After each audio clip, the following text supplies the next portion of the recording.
Welcome to the We Are For Good everybody. podcast.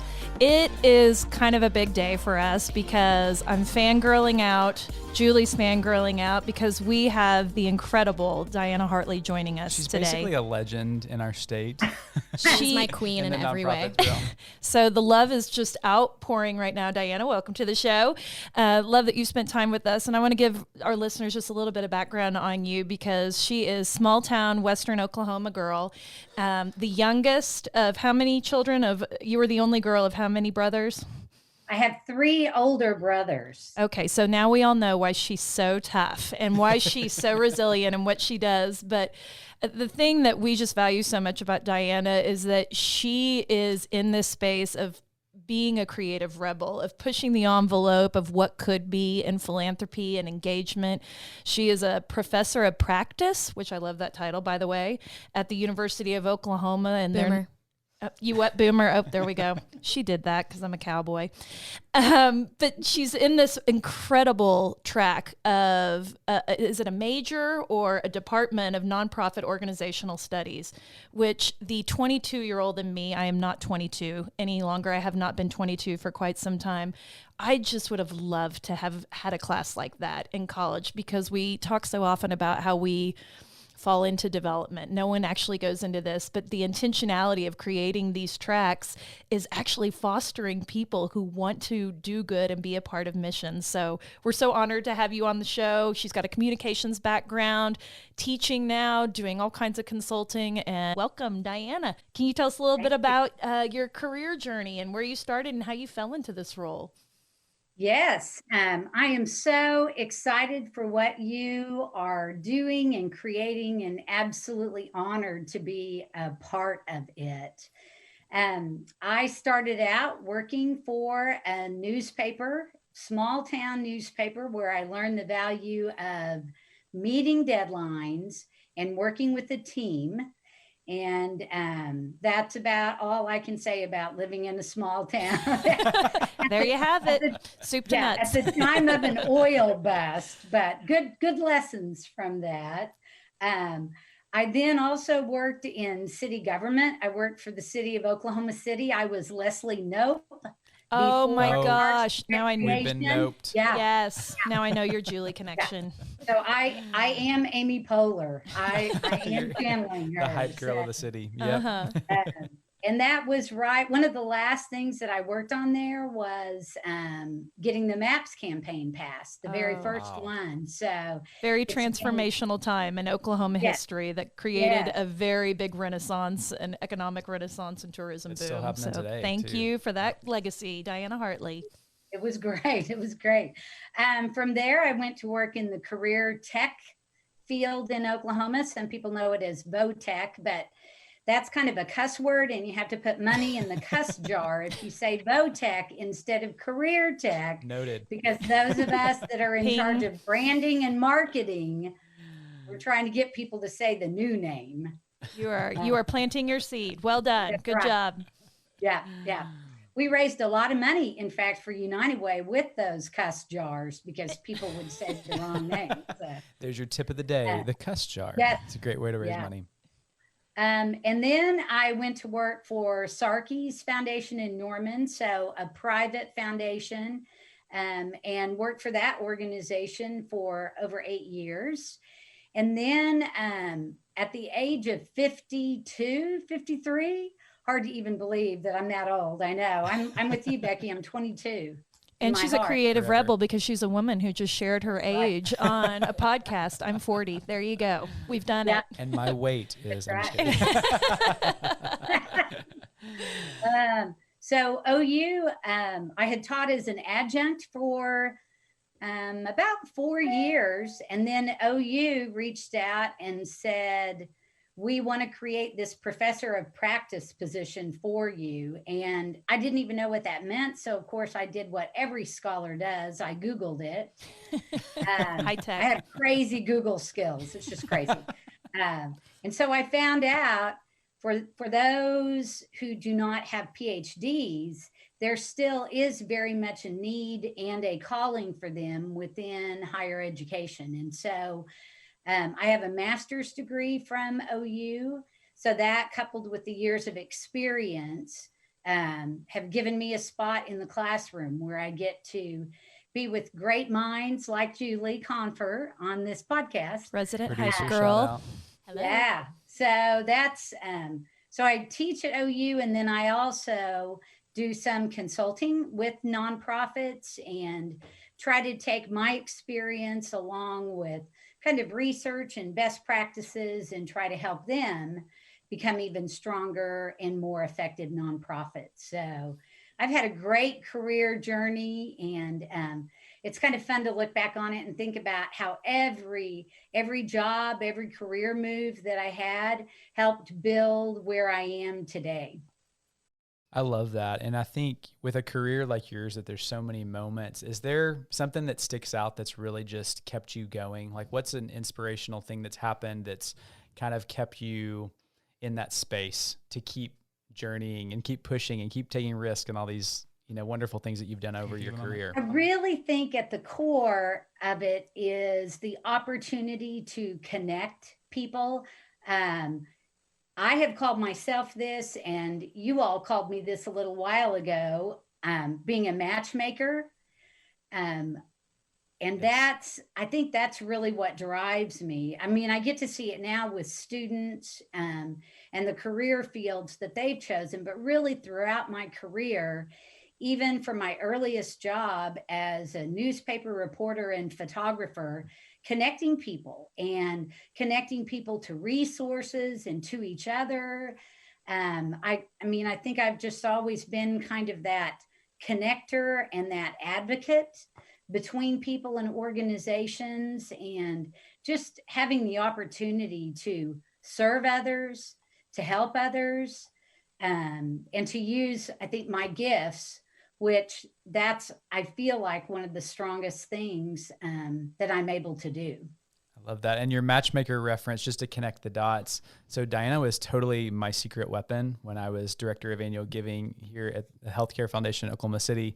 I would email her at the turn of each semester and be like, okay, who's the best person you've got? And it cut out our interviewing pieces, because it's like there's these folks that are raising their hand in college, and you can see that they are the type of people that just want to infuse good and that show up and are not afraid of the hard work. And so she has stacked us, which led us to Julie, who is our producer and an amazing person. So thank you for being matchmaker. Thank love you connection. for our little philanthropy love child, Chuck Julie Woolery love Confer. We adore her.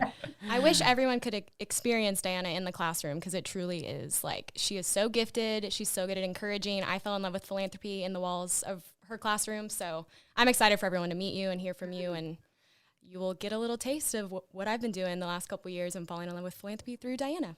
And we love education. I mean, this is a community and a company that's about trying to push the envelope a little bit. And I have high respect for academia, but it's like, I really love that you kind of buck convention, that you are not a by the book exactly kind of a professor. You are somebody that is challenging. What are we doing? How can we think of it differently? And we're going to talk quite a bit in this conversation about risk, which I think is such a great topic. And for everybody that's quickly trying to tune out, we're not talking about risk management and your financials.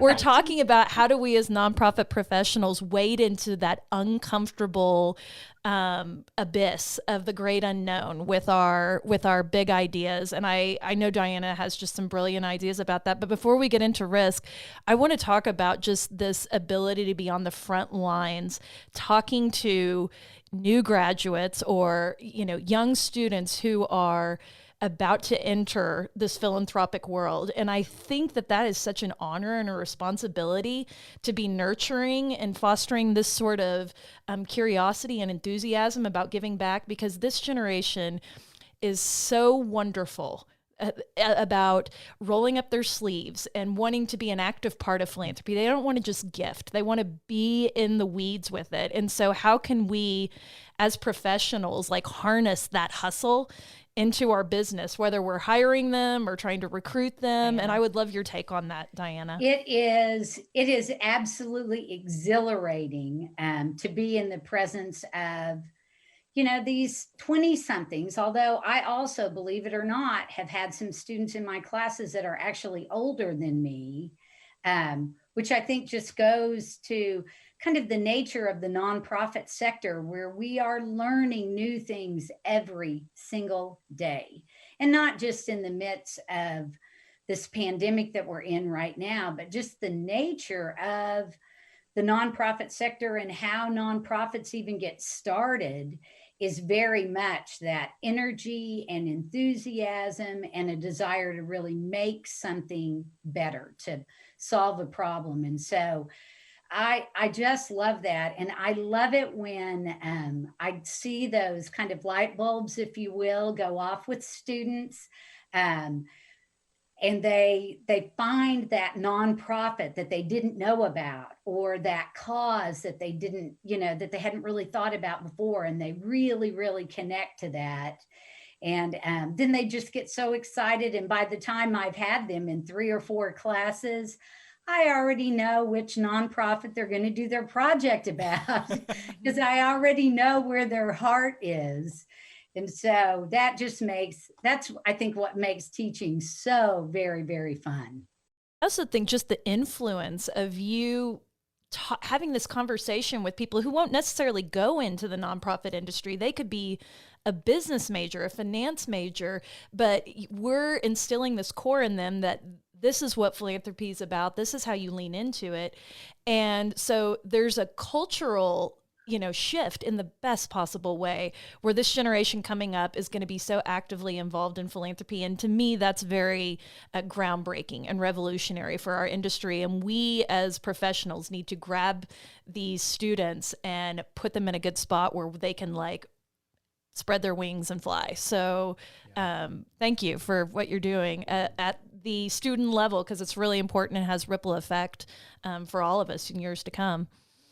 So I love You that. bet. So would love to jump into this conversation about risk. I know we kind of chatted right before this, but this isn't just like a lesson for nonprofits, but it's also a life lesson of how do you position yourself and orient yourself to be comfortable with risk. And I would love your take on it and kind of teach us some of your wisdom that you've seen over your lifetime and how we can apply that. Well, I'll kind of start out by saying it's always interesting when people ask me about mentors and people that have really influenced my life. And I did a lot of work with the Oklahoma Women's Coalition. And so I've always felt like my answer should be some spectacular woman in my life. But the honest truth is, when I think about that, it's been mostly male figures. And in kind of an odd way, it really was my dad. So my dad served in World War II and was a truck driver and actually drove supplies to the front line to General Patton. Oh my gosh. And he received all of these awards and recognition that I didn't even realize until the end of his life. And he was just a very quiet man. So I did not learn that from him. But he worked in the same job when he got back from the war his entire career. And I watched him through my young life really be miserable in his job and not enjoy it. And he was always risk adverse. He was afraid, really, to try a new job or to make changes in his career. And I just remember probably when I was 15, 16 years old thinking, I'm not going to be that way. I mean, he worked so hard and for that company, and then that company declared bankruptcy about 6 months before he was eligible to retire. Oh And my gosh. so it was just like his whole career, it didn't bring a lot of purpose and meaning to his life. And so I very early on said, that is not going to be me. And so I have kind of pivoted in my career and changed at different intervals. Whenever I kind of sensed that feeling, I think that my dad had throughout his life. And I just wanted to make sure that that didn't happen to me. So I have taken a lot of risk. I think I've been the opposite of him. And it doesn't mean that I didn't love him or honor him. I think I just learned lessons from him, and he was always very proud and encouraging of me whenever I did make career changes and take those risks. So I think part of it is kind of, what have you experienced and what did you see growing up around you? And in this way, it was kind of the opposite for me of what I witnessed, but certainly very powerful, and that has given me, I think, that perspective of change is good. Status quo is the evil enemy that Yes. we have to fight. It is a trigger word for John and I. When people tell us, and we ask, why are you doing it this way? When they tell us, this is the way it's always been done, it is like a light bulb moment for us where it's like, oh, we need to get in there and we need to reimagine how we are doing this one particular thing. So we get it. Yes, definitely. Yeah. So I think one of the things about, I think, risk and change is that, almost everything you read about it presents it really in a negative light. That risk is all, what happens at the end of risk is a negative result. And I view it just the opposite. I think, Becky, you said this earlier, one of the things I'm always trying to get my students to do and the nonprofits that I work with is to think about how can we make it better? It doesn't mean the way we're doing it right now is necessarily bad, but there's always got to be a way to make it better. We can always get better at everything that we do. So again, that dedication to learning and improving, and again, taking chances that help us actually be better in our work, that help our nonprofits, from programming to the impact that they're having, to be willing to take those chances when we don't know what the end result is going to be. And what a time for it right now, when every nonprofit across the country has had to figure out how to pivot on just about everything, from just a staffing perspective to how do we run our programs in light of a pandemic. So I'm curious, are there some examples, or some stories that you could share of where you've seen this really work really strongly for nonprofits when they embrace it? Okay. Jonathan, I know you're going to think that this sounds crazy, but I doubt it. Judgment-free zone. Not that I'm glad that we have this pandemic going on. I'm not glad about it. Right. But I do think that this probably will result in some greatly needed, massive changes to the nonprofit sector. I hope it does. I think anytime we go through something like this, we've got to think about what are we learning from this. And I think a lot of organizations now that have been heavily reliant on giant events and galas and kind of what I would say is somewhat of an outdated fundraising model, now realize it has got to be about relationships. Yep.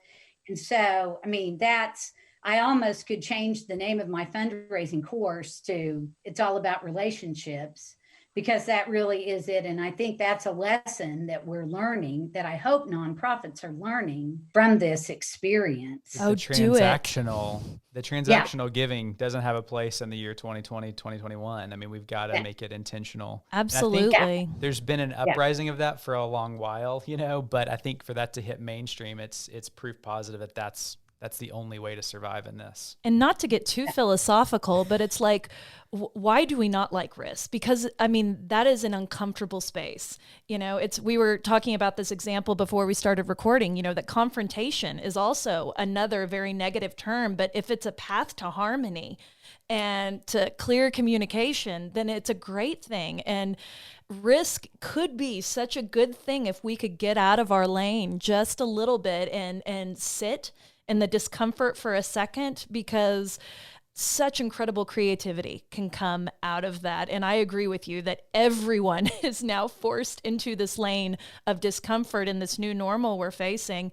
And I just think, what a gift to be able to impart this to these students as they're coming out of, the university and into the profession, to say, we want to be a risk-taking organization, and you probably have a lot of creativity. So we as professionals have the responsibility to provide a platform for them to do that, to give them a voice.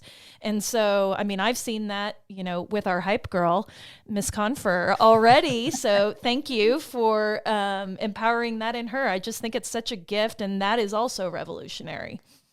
Oh, yeah. And I feel like this is an outlet.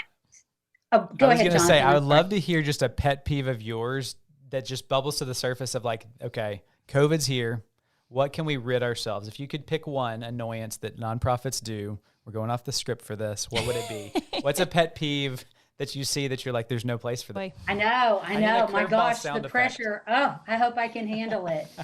I would really say that my pet peeve is them blaming COVID for fundraising failure. If I don't even know if that's the right word really, but blaming COVID for what is going wrong, when it really, again, is an opportunity for you to look at things differently and to reach out to your donors in a different way. I have to give a shout out to my friend Joe Jones, is the executive director of the Oklahoma City Ballet. And, they had this big event planned that a big portion of their charitable giving comes from this event. And it was scheduled for just a couple of weeks after COVID really kind of hit and shut things down really in mid-March. And some of their staff immediately got on the phone, called every single sponsor, every person who had bought a ticket for the event, called and basically said, may we keep your investment? Do you believe in what we're doing enough? So even though we're not able to have the event, that we can continue to use your gift to add quality of life and to have this great arts program in Oklahoma City. Not only did every single person say yes, but many even stepped up and increased the level of their donation and their gift. So they didn't blame COVID. They used their circumstances to say, we don't know, the future is uncertain, but we're going to leap forward anyway. And again, they've done such a good job of building relationships through the years that people said, yes, we believe in you. Love that story so much, mostly because it's, benefiting the arts, which I love the arts and think it's such an important part of our culture. But also because that is a perfect example of someone wading into that uncomfortable space, because we have seen this level of evolved thinking that leads to greater engagement, greater giving, because some of us are asking ourselves, is it out of touch for us to go ask for money during this time? And it's like, let's just humanize what we're all going through, and if there's a way for people to lean into it, why wouldn't we ask? I mean, this is philanthropy. The worst thing that could ever happen to any of us is for someone to just tell us no when we ask. So, And then we just move on. So that's a great example. Thank you for sharing that. It takes back the control, which comes to risk too. It's like you're being active. You're not reacting. You're actually taking an active response to it. And it's not, this happened to us, but we're doing this, as a response. So I love that. I love that example. Thanks for the curveball. They're trusting. They're trusting in their mission and what they are actually able to offer. I mean, that's what it really comes down to. They're trusting that people are going to continue to believe in them and invest in them. That's wonderful. So you help mentor and teach these sort of rising non-professionals. Was that an oxymoron? Nonprofit professionals at OU. And so I'm wondering what your biggest piece of advice to young professionals would be as they're sort of dipping their toe in the development world.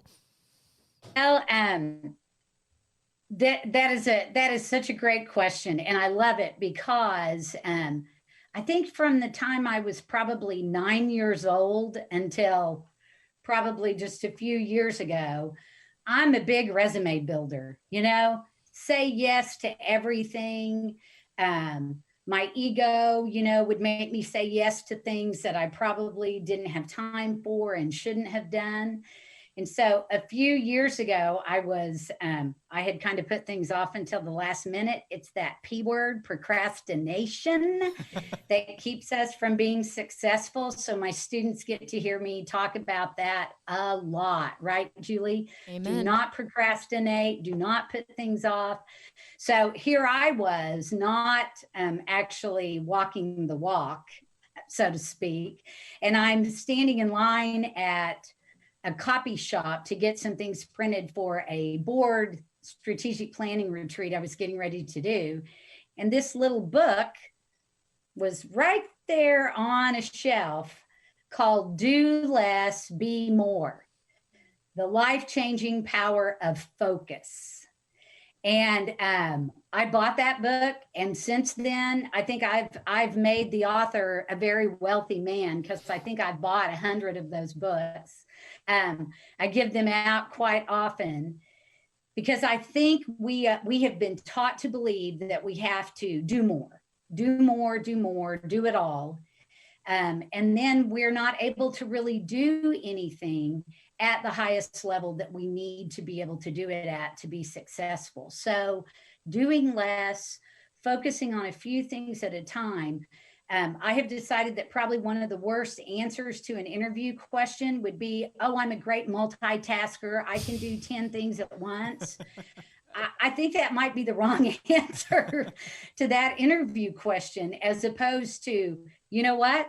I am laser focused on this one thing, and I'm not distracted by all the other things going on around me. So I think really focus and not putting things off, not procrastinating, are some key tips, really. That's a great tip, and really speaks to the heart of just balance too, which I think we struggle with as nonprofit professionals. We're so used to wearing so many hats, and we just pile them on, and it's like we've got to remember our why, of why we're here and what our goal is. And I mean, if goal is focus, then we're on the same page. So I think that's so powerful. And I love that story. And if anyone's listening to this, I mean, they can tell you are a very competent storyteller, and they get sucked in by you. So I'm just curious. We always ask people just about a poignant moment that you've had in your career where something came to life in a mission, or you were able to witness a life-changing moment as a result of philanthropy or giving, or someone being inspired and able to share with us. I do. I was working for a private foundation at the time, and my daughter was a sophomore in high school.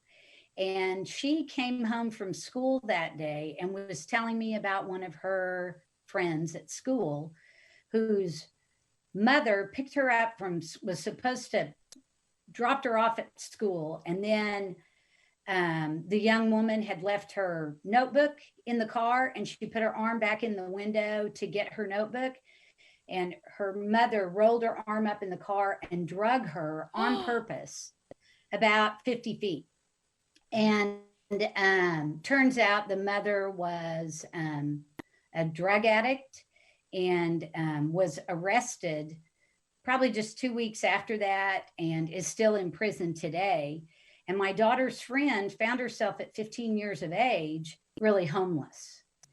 And so that connected me to a nonprofit in Norman called Bridges, that helps young people who are homeless through no fault of their own.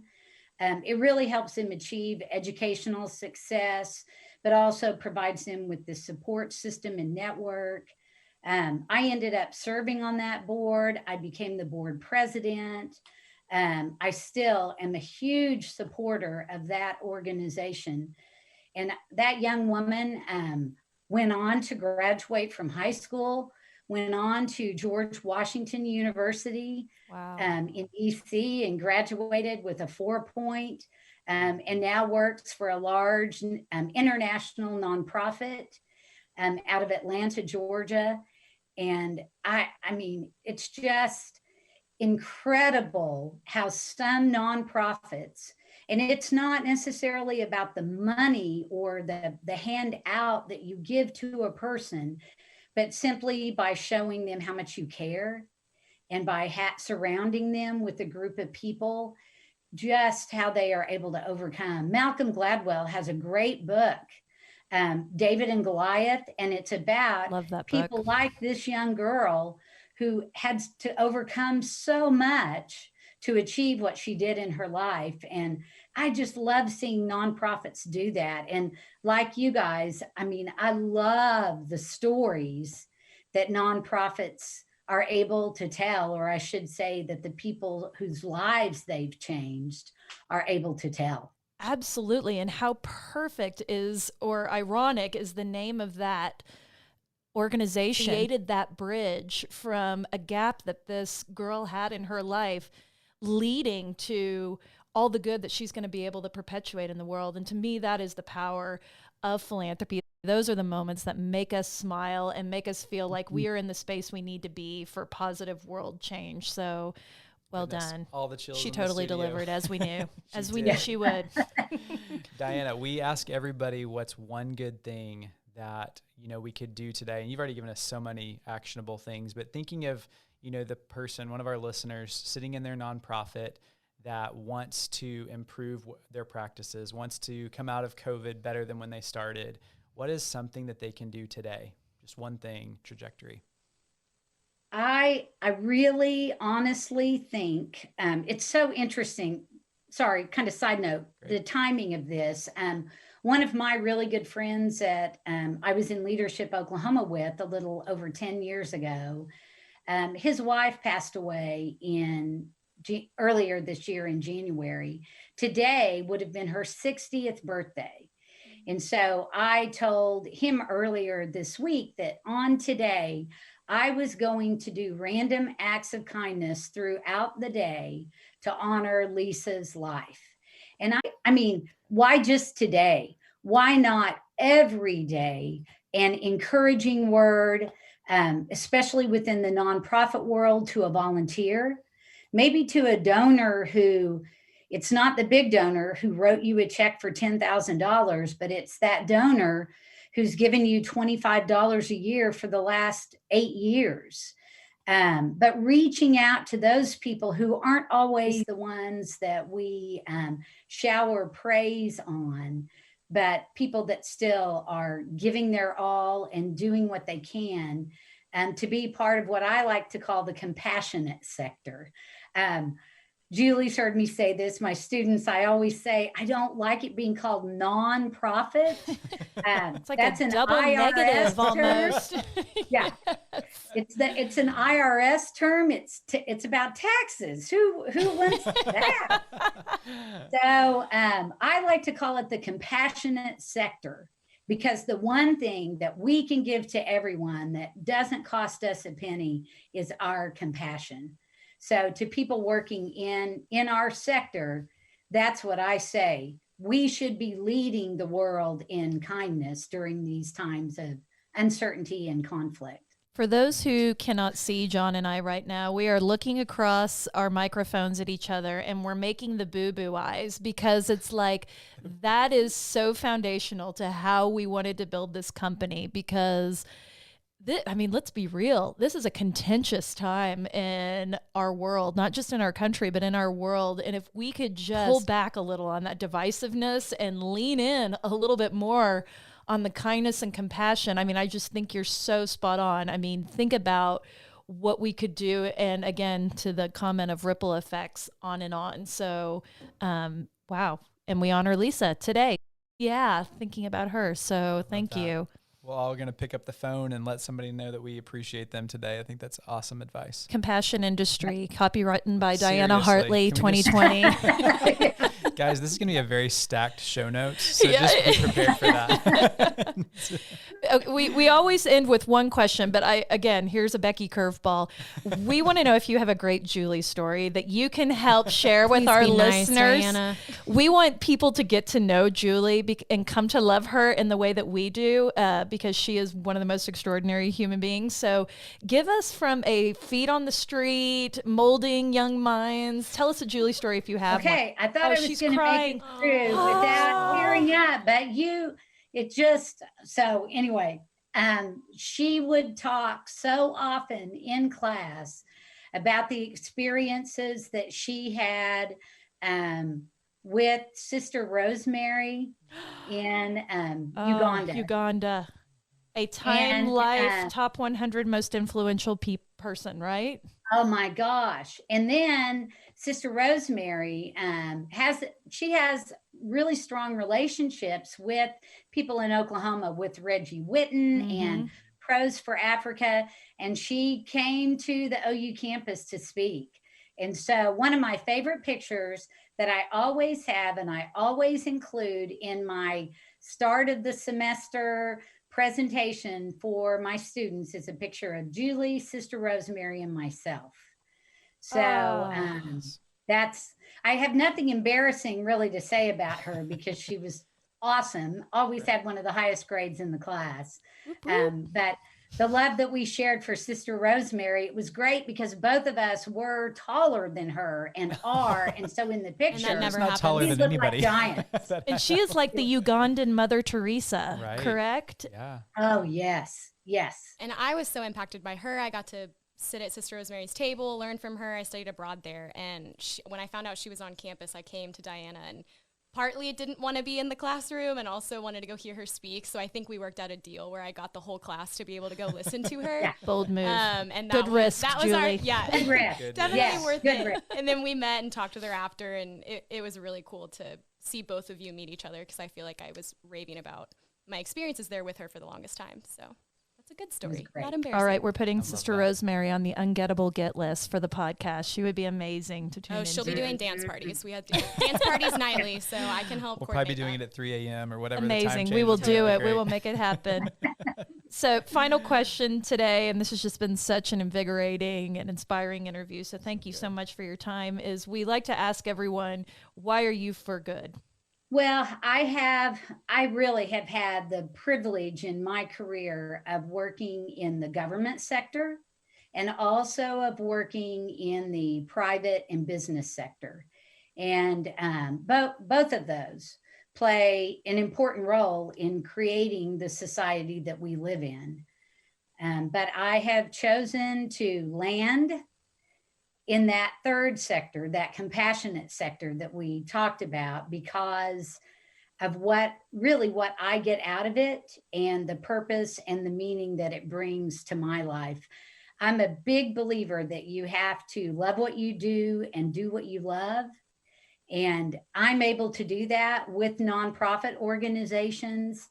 And that's my flag that I plant, that I'm not moving anytime soon.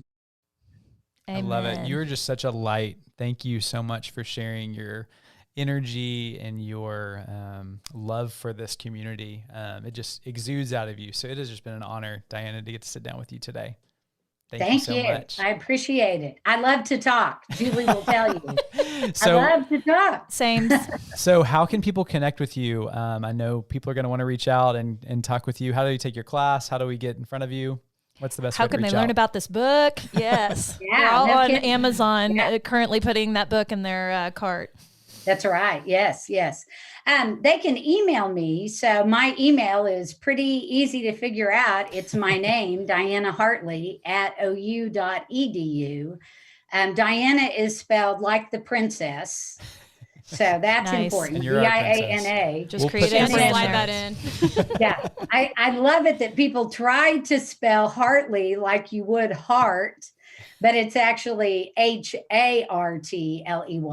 So Awesome. Diana Hartley @ou.edu. We'll sync that up in the show notes so you can reach Absolutely. out. Please don't spam Diana. No, but honor Diana by taking a risk today and maybe going out and finding a way you can do a random act of kindness. It's such a little thing. Make the world better. Thank I love you, it. Diana. Awesome. Thanks, Thank you so Diana. much. Thank you. We see you soon.